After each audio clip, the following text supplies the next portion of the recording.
Hello friends, welcome to your YouTube channel. આજના વિડીયોમાં આપણે ધોરણ 7 વિષય ઇંગ્લિશ ગ્રામર બાલ આનંદ ઇંગ્લિશ ગ્રામર એન્ડ કમ્પોઝિશન ભાગ 2 નવનીત તેનું યુનિટ 5 ધ પ્રેપોઝિશન તેનું સોલ્યુશન જોઈશું. તો ચાલો શરૂઆત કરીએ. Unit 5 the preposition. પ્રેપોઝિશન એટલે નામ યોગી અવયવ. બરાબર. એક્સરસાઇઝ જોતા પહેલા થોડું સમજી લઈએ. જે એક્ઝામ્પલ આપ્યા છે તે સમજી લઈએ. ધારો કે the flowers are in the vase. આ જે વાસ છે એટલે ફૂલદાની છે, એની અંદર ફૂલો છે. તો જ્યારે કોઈ વસ્તુ અંદર હોય તો એના માટે ઇન વપરાય. Okay. The bag is on the table. Bag એ ટેબલની ઉપર પડી છે. તો જ્યારે કોઈ વસ્તુ ઉપર હોય તો એના માટે ઓન વપરાય. આ રીતે એક્ઝામ્પલમાં જોઈ લો. ત્યારબાદ the ball is under the bed. આ બોલ એ બેડની નીચે છે. જ્યારે કોઈ વસ્તુ નીચે હોય તો એના માટે અંડર આવે. 4 છે the main is near the car. આ ગાડીની જોડે એક માણસ ઊભો છે. બરાબર. તો એના માટે નિયર વપરાય. ત્યારબાદ અહીં જુઓ the bus is between the cars. બે ગાડીની વચ્ચે બસ છે. તો જ્યારે વચ્ચે હોય તો બિટવીન વપરાય. ત્યારબાદ the chair is behind the table. ખુરશી ટેબલની પાછળ છે. કોઈ વસ્તુ પાછળ હોય તો એના માટે બિહાઇન્ડ વપરાય. ત્યારબાદ the teacher is in front of the table. Teacher ટેબલની સામે છે. બરાબર. આગળ છે. આગળ છે તો એના માટે શું વપરાય? In front of. આગળ હોય તો એના માટે વપરાય ઇન ફ્રન્ટ ઓફ. ખ્યાલ આવ્યો? ઇન ફ્રન્ટ ઓફ આગળ માટે વપરાય. ત્યારબાદ the girl is next to her mother. બેઉ જે આ છોકરી છે બરાબર, એની મમ્મીની એકદમ પડખે અડીને ઊભી છે, નજીક ઊભી છે. બરાબર. એટલે એક લાઈનમાં જોડે ઊભી છે તો એના માટે નેક્સ્ટ ટુ વપરાય. ત્યારબાદ the garden is opposite the school. જે આ ગાર્ડન છે સ્કૂલની ઓપોઝિટ એટલે સામે છે. તો કોઈ વસ્તુ સામે હોય તો એના માટે ઓપોઝિટ વપરાય. ચાલો એક્સરસાઇઝ જોઈએ. Exercise fill in the blanks using the words from the brackets. કૌંસમાં આપેલા શબ્દનો ઉપયોગ કરીને ખાલી જગ્યા પૂરવાની છે. ફર્સ્ટ છે તો જુઓ the well is under the tree આવશે. આ જે કૂવો છે એ ઝાડની નીચે છે તો એના માટે અંડર આવશે. ત્યારબાદ the bus is in front of the car. જે બસ છે એ ગાડીની આગળ છે તો આપણે અહીં જોઈ ગયા. બરાબર. આગળ હોય એના માટે શું વપરાય? In front of the car. Okay.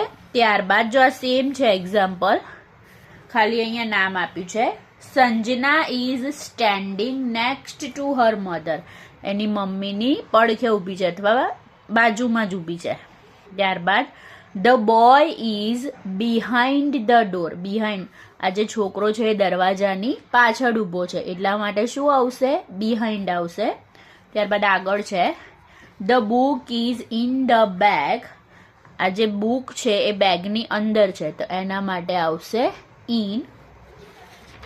આગળ જોઈએ Ketaki is behind the bicycle આવશે.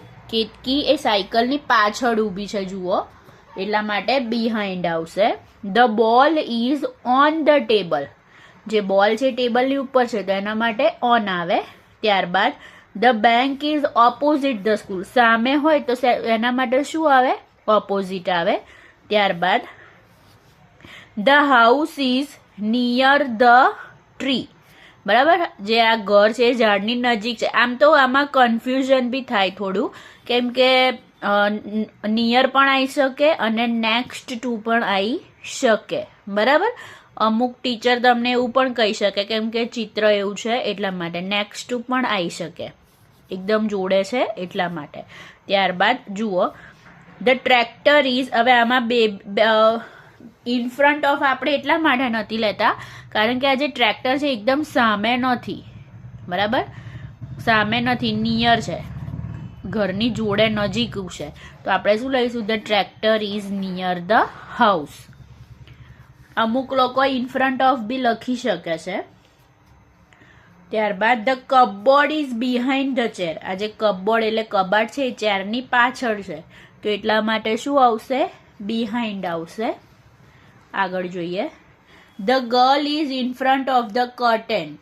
કર્ટેન એટલે પડદા, તો આ છોકરી પડદાની આગળ ઊભી છે, તો એના માટે આપણે શું લઈશું? ઇન ફ્રન્ટ ઓફ લઈશું. ત્યારબાદ the apples are in the basket. Apples શેમાં છે? બાસ્કેટની અંદર છે, એટલા માટે ઇન આવશે. ત્યારબાદ the girl is under the umbrella. છોકરી છત્રીની નીચે છે, તો એના માટે શું લઈશું આપણે? અંડર લઈશું. ઓકે, નેક્સ્ટ જોઈએ. Second, study the map and fill in the blanks. નકશાનો અભ્યાસ કરીને ખાલી જગ્યા પૂરો.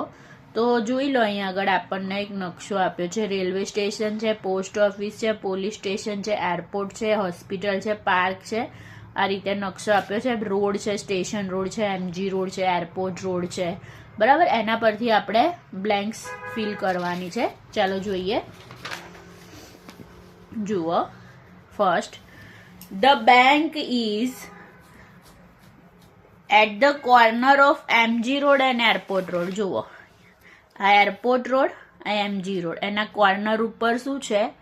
બેંક છે, એટલા માટે શું આવશે? At the corner of. The railway station is, એ રીતે તમે મેપમાં જોઈ લેજો. The railway station is next to the post office. The bus stop is in front of the hotel. The town hall is opposite the bank. The library is near to the school. The cinema hall is between the town hall and the bank. The airport is opposite the hospital. The park is in front of the hospital. The police station is opposite the airport. The post office is next to the police station. બરાબર, આ રીતે તમે મેપમાં જોઈ લેજો.